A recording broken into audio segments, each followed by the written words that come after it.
Hello and welcome back. In today's video, I'll be talking a bit about what it's like to learn in engineering consulting. My name's Robin and I have worked 3 co-op terms in engineering consulting firms, working at 3 different companies for 4 months each, and I've done 4 months in the nonprofit and 8 months in for-profit. I definitely don't know everything, so maybe check with your boss about some of these topics, but this is just sharing some things that I wish I knew before going into it. So, if you're about to start your first co-op or junior EIT position, or just curious about engineering consulting, this video is for you. So first I just want to break down engineering consulting. Consulting is just a service that is provided to a client that is specialized in a certain area for something the client wants done but knows they can't do it themselves.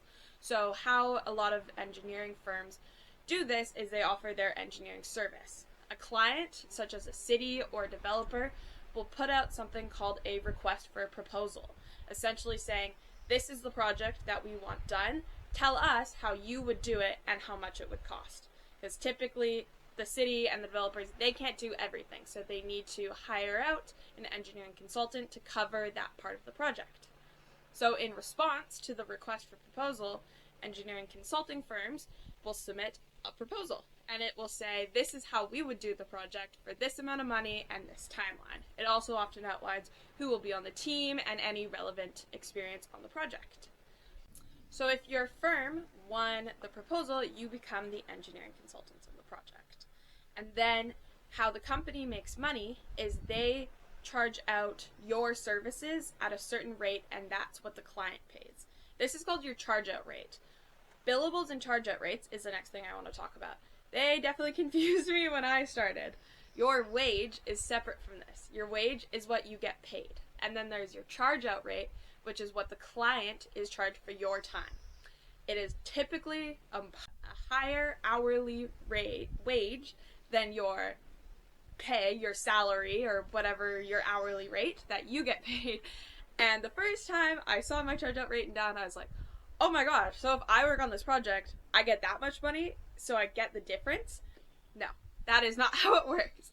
The difference between your wage and your charge out rate goes to the company, and it helps pay things like the office rent, the coffee in the coffee machine, the softwares that you need on your computer itself, insurance, the pens, the notebooks, and all of that office supply items that you would not be paying for yourself because you're not self-employed, you're with the company. So, for the company to know how much to tell the client to pay and your hours that the client should be paying for, you have to fill out something called a timesheet. If you've worked in service jobs before, you may have seen a simple timesheet where you have to write started at 8, left at 4, and that's all you write kind of thing. Or maybe you clock in and you clock out, or maybe in some of my retail jobs I just showed up and I left and I did nothing to record my hours, they just knew I was there. Consulting is very different. In addition to writing down that you've been in the office for 8 hours, you also have to record how much time you spend on each individual project and at what tasks you're doing for the project throughout the day. And this is because your hours that you wrote down get sent to the client, and also your supervisors will want to know what did you actually work on in that amount of time. At first, I was incredibly stressed about timesheets. I didn't know if I was taking too long, if I was charging too much time or charging too little time, because that is how the company makes money. But in reality, it is okay for juniors to get used to this and have a bit more flexibility, and that's because most companies do handle this differently. So the best thing that you can do is have a conversation with your supervisor early on and maybe ask questions like, do you want me to bill to the 15-minute, to the half an hour, to the 1 hour? Is there any overhead charge codes that you could charge time to, like maybe checking emails or filling out your timesheet at the end of the day? Sometimes there will also be training codes that you could charge to, so not all of your time gets charged to the client if you're brand new on a task and it's taking you longer than maybe it would have if you were more experienced. If you are unsure about your timesheet, you are not alone as a junior. Absolutely. Be sure to ask your supervisor lots of questions, and it's better to ask too many questions and file your time correctly rather than incorrectly. Also remember that as a co-op student or a junior engineer, you're expected to be learning. Your supervisor understands that tasks might take you longer than it would a senior engineer. In many cases, project managers can also, behind the scenes, adjust how much of your hours get submitted and write off learning time as necessary. That's why it's great to ask. The tool that I learned from one of my mentors to track my time is called Toggl Track. It's a free, I use the free version. I think there might be a paid version as well, and it is great because you can drag your hours throughout the day and write a specific project number that you've been working on to help keep track. You can categorize your work with different colors and very detailed notes within it, so you can just copy paste into your timesheet. There's also a timer at the top where you can start the timer, work on your work, and when you're done, finish the timer, so you don't even have to do the math of looking at a clock. I used the free version. It worked great, and I will leave a link in the description below. So now you have a basic idea of timesheets and how billables work, but the biggest thing that you have to do, and that is an adjustment from school and consulting, is that you have to manage your own workload, and sometimes you even have to find your own work to do. At school, assignments are given to you. They say, do this, submit it by this date. And if you're finished early, awesome. If you don't finish it in time, then you just hand in what you have. But in consulting, there may be times where you do finish your assigned work early, and you suddenly think, okay, what do I do now? And that is when you need to take the initiative to go and find some new work. It's really important that you do fill your day with 8 hours of work. One of the best things that you can do is to be proactive. If you think, oh, I'll finish this quickly, or maybe you do surprise yourself and finish a task quickly, go back to your supervisor or other members on your team and say something just like, hey, I think I'm a little light on work today. Is there anything I can help you with?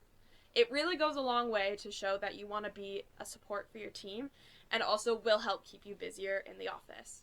Quite often I would do this, and sometimes you get responses like, oh, I don't know right now, or I'm too busy to even think about delegating off work. Don't take it personally.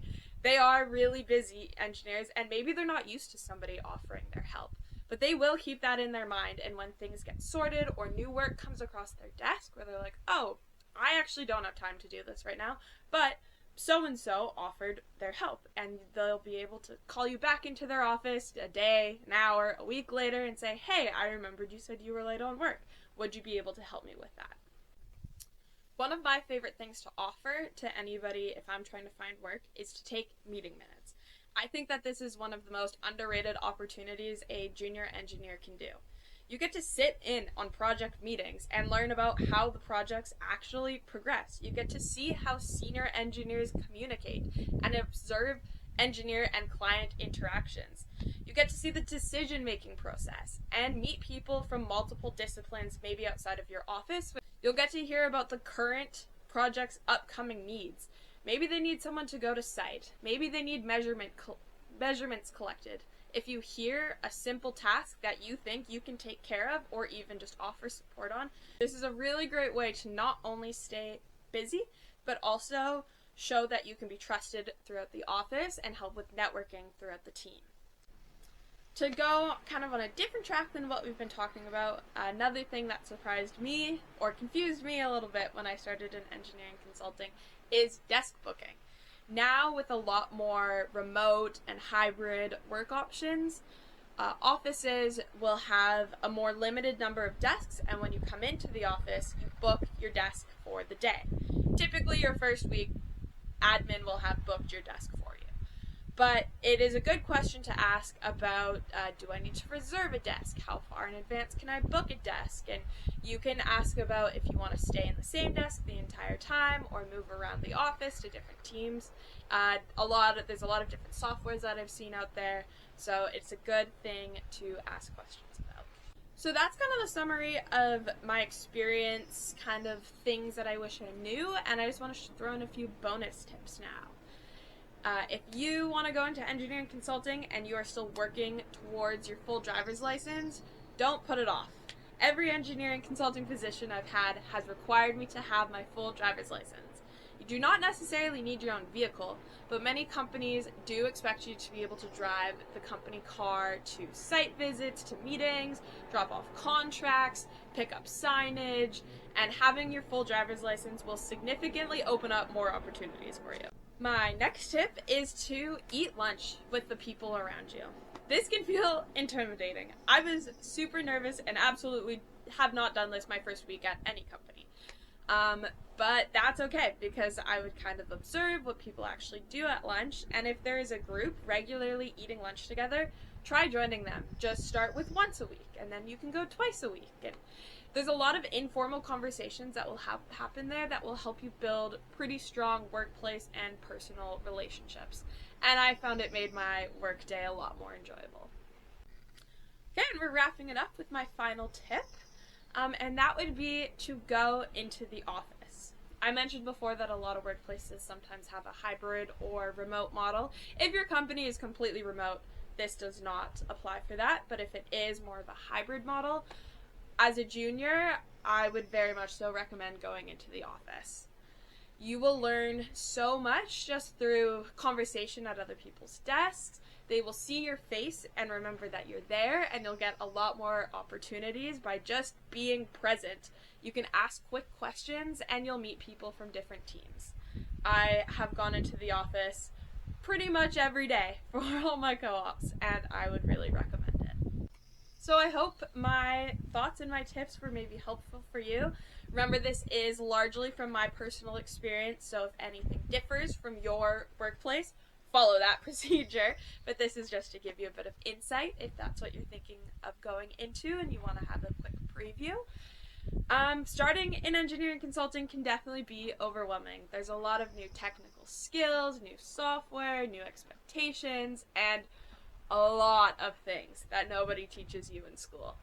But nobody expects you to know everything as a junior.